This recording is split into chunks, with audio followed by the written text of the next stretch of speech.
And that's literally just move the handle down. Crank the drum all the way to the end.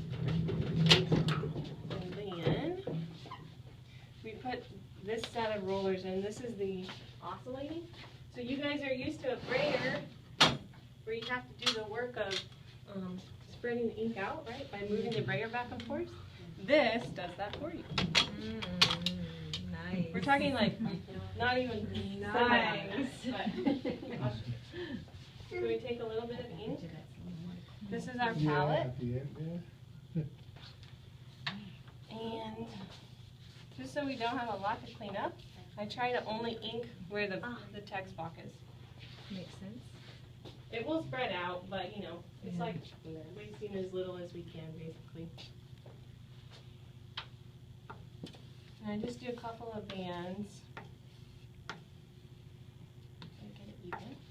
But again, the oscillator will help us here. Although you're not using a brayer, I'm sure that's a significant amount of effort to clean, right? Yeah, because now we don't have one, we have 5. Yeah. Wow. So you really want to make it worthwhile when you're doing it. well, yeah, that's why we print like 50 or more in here, because otherwise it's like, Yeah. but, so now you can see that one center silver roller is rolling back and forth, and that's going to help me spread this ink out nicely. It's almost here. So yeah, excuse me, I am listening for the sound, and I'm looking to see that it spreads out on the palette. Which might need a little bit more. Just a little bit. You don't, those of you who do relief, you use just a little bit less because there's not like a surface here really.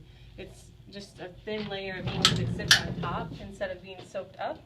So you kind of have to be careful about how much ink you put on the press.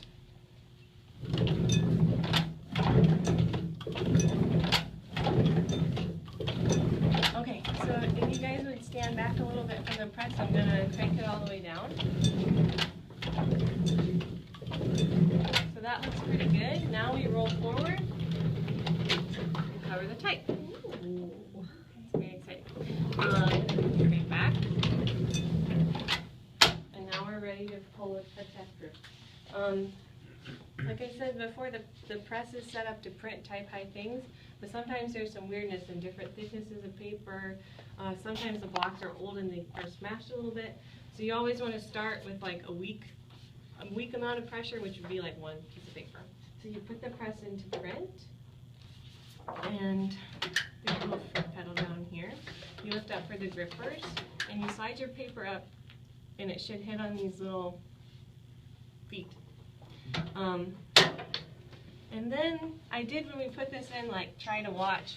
This is the center line, so we're a little funky here, but that's okay. We're just kind of eyeballing right now, and then we'll refine. Because the center line is marked here too.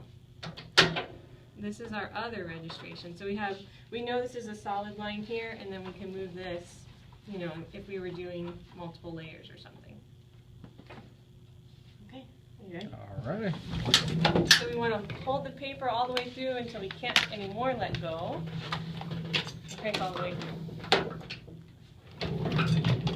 So different okay. But my guess is, because I've printed on this paper before, I know that it needs another sheet. So what we do in this case, because the whole thing is uneven, it's either a pressure or not enough ink. But I think the ink's pretty good, so we'll just try to increase the pressure.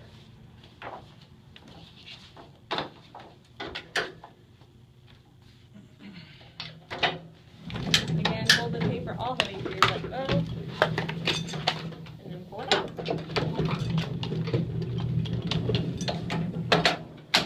So, at this point, you have a decision to make. Do you want it to print darker?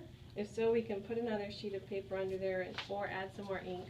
Or you can embrace the fact that this is letterpress, and it's going to have some distress quality, you know? I like the distress, but what do you guys think? Cool. All right. So then the only other thing you would do before you're ready to run the addition is measure if this is where you want this to be. Now, this is something I forgot.